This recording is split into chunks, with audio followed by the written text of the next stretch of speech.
Trucks are awesome. They're infinitely customizable. From street rods to canyon carvers, mountain roads, desert dunes are just plain old mud bogs with a pickup truck. The sky's the limit, literally. And whether you're into dragging around speedboats, towing your race car, or helping your friends move a few slices of pizza, a truck is the ideal weapon of choice. Here's the thing, not all trucks are created equal. So today on Idealist, we've got 8 trucks in no particular order that you'd have to be a complete idiot to buy. Let's go! Nissan Titan Cummins, 5-liter V8. Nissan was aiming to grab a bigger share of the full-size truck market with the Titan. It seemed like they were making smart choices. The Titan wasn't too bad, and teaming up with Cummins for a diesel engine was a great idea. Cummins engines are usually top-notch, right? However, this one didn't quite meet the expectations. It had issues with the turbocharger, DPF and DF malfunctions, and problems with the high-pressure fuel pump. Basically, the Titans had a bunch of troubles. The truck constantly tried forced regeneration, stealing power and guzzling fuel like a thirsty race car. Overall, the reliability was a disaster. Nissan went so far as to buy back many of these trucks from unhappy owners, trying to save their reputation. At Ideal, they worked with one of these Titans for over a year, and it wasn't exactly a shining star. Even now, Nissan hasn't completely addressed customer complaints, leaving Titan owners feeling a bit stranded. A Cummins insider unofficially mentioned that while the 90-degree 5-liter V8 isn't a total failure, it's the only engine in their lineup they'd personally avoid. Speaking more broadly, Nissan decided to call it quits with the Titan. It could be seen as a mercy killing or perhaps a graceful exit from a challenging game. Either way, the era of the Titan has come to an end. Ford F-155.4 Triton V8, the Ford Triton series, part of the F-Series trucks, has had its share of problems. Despite these issues, Ford's strong brand loyalty and corporate fleet terms kept the F-150 trucks in the market. They managed to retain the title of America's best-selling pickup, but it's surprising considering the troubles these trucks faced. The engines had a tendency to get clogged, break exhaust manifold studs, and had notorious spark plug problems. The 5.4-liter V8, available with different configurations, had power ranges from 199 to over 550 horsepower in the supercharged 4G heat. However, the engines used in Mustangs and GTs weren't the same as those in the trucks. The 3-valve caused issues like oil sludging, especially when owners followed the recommended oil change schedule. This could lead to blocked oil passages, causing significant damage like worn-out timing chains or failed camshaft phasers. Fixing this often meant a full engine replacement, which didn't address the root problem, leaving the new engine prone to the same issues. The spark plugs posed a different problem. They had a tendency to blow out of the engine. Ford's attempt to fix this with a 2-piece design backfired, causing plugs to seize and snap. The situation became so problematic that mobile mechanics started businesses solely to deal with extracting these plugs. Despite these headaches, the F-150 remained popular. Fortunately, the trucks that followed showed improvements. Loyalty played a significant role in the continued success of these trucks. Even though these trucks faced challenges, they've had a lasting impact on Ford's history and the truck market. It's a testament to customer loyalty that despite issues, the F-150 maintained its popularity and paved the way for improved models.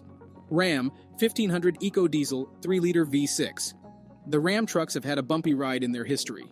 They weren't always the top choice compared to trucks from GM and Ford, mainly because people weren't so sure about their reliability. However, among all the Rams made, the ones with the 3-liter EcoDiesel stand out. When Chrysler decided to put a diesel engine in their 1500 series, they didn't go with their usual partners. Instead, they teamed up with VM Motori. Now, Motori was busy working on a 3-liter V6 for a European Cadillac project when GM faced some financial troubles. Fiat stepped in, bought the design, and put it in the Rams and Jeeps in 2014.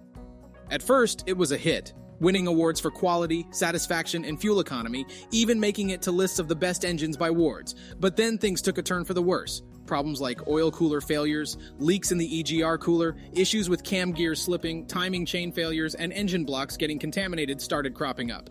These problems led to complete engine failure even at relatively low mileage. One of these unfortunate cases happened to a close friend of someone named Art. Chrysler replaced the engine, but the new one had its own issues, leaking coolant into the oiling system. There was also an emissions scandal that they tried to fix with a software update. But instead of solving the problem, it ended up cutting down on fuel mileage, reducing performance, and making the throttle act strangely all the time. Overall, it wasn't a great experience. However, despite these issues, there were some positives to owning these trucks, especially in terms of fuel efficiency. But if it were up to the speaker and they were using their mom's credit card, they'd save up a bit more and go for a truck from the third generation. While they're not flawless, they seem to be doing much better than their predecessors so far. The Ford F-Series 6.6 4-liter Powerstroke V8, the 2003 to 2010 Ford Super Duty trucks with diesel engines are like a bad dream that keeps coming back. Some might say if you pamper one of these trucks from the start, follow every rule in the book, and never try to boost its power, it might just be okay. But let's face it, they're tough trucks meant for tough jobs, and these ones didn't pass the test.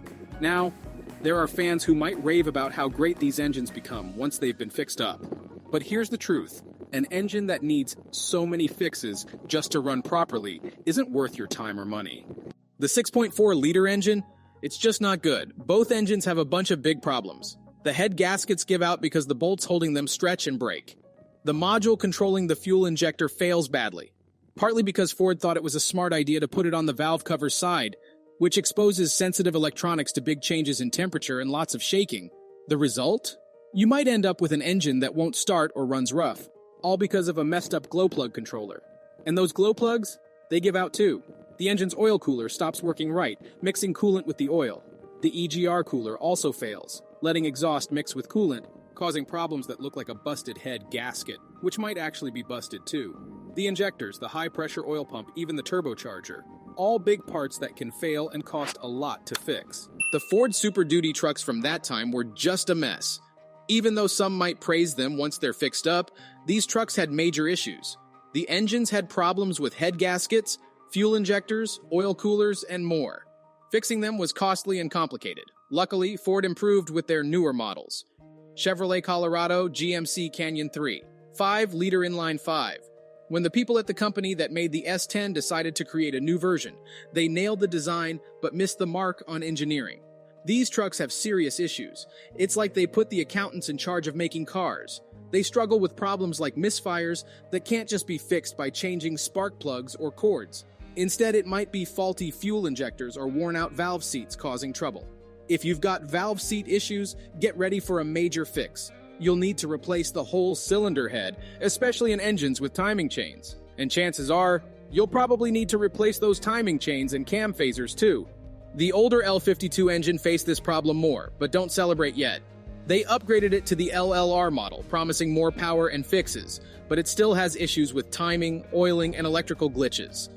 Personally, it's one to steer clear of. Opt for the later Colorado with the V6, it's just a better choice. But that's not the end of the story for mid-size pickups. Dodge Jeep 4.7 V8. The 4.7-liter V8 engines Dodge put in many vehicles, from Jeeps to Dakotas, Durangos, and the Ram 1500, weren't exactly a perfect match, especially in the 1500. They've got their fair share of issues, like valves dropping off, causing problems inside, and rocker arms falling off without much cause. The oil passages in these engines aren't the right size, leading to sludge buildup that's not easy to fix. When paired with the Ram 1500, these engines feel underpowered, thirsty for fuel, and not great for towing. However, in the experience of the rider, their Dakota was quite reliable over 6 years and 184,000 miles. It had a few noisy parts and needed some basic fixes like a water pump, but overall it wasn't a disaster.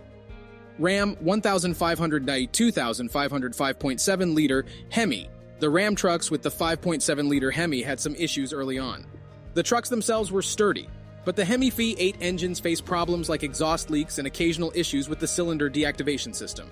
These exhaust leaks were pretty noticeable, but other reported problems were quite rare. Chevrolet Silverado 5, 3.6, 2 with VVL. The GM Silverado and Sierra trucks have a strong legacy, and from the late 1960s to the early 2000s, they were the top choice for many. However, there's a catch. When they have that V8 engine with cylinder deactivation, well, they come with some problems. Overall, these trucks are all right, but that cylinder deactivation system causes some costly troubles. The valves controlling it can fail, as well as the lifters and push rods.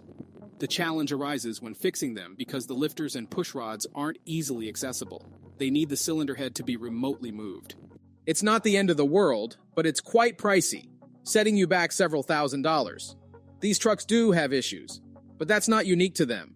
Other manufacturers face similar challenges in their trucks. Many people worldwide adore these, and if you're a fan, that's great. Yet they're not quite their thing. They don't quite float their boat. And don't forget to hit like, subscribe, and ring the notification bell if you're new here.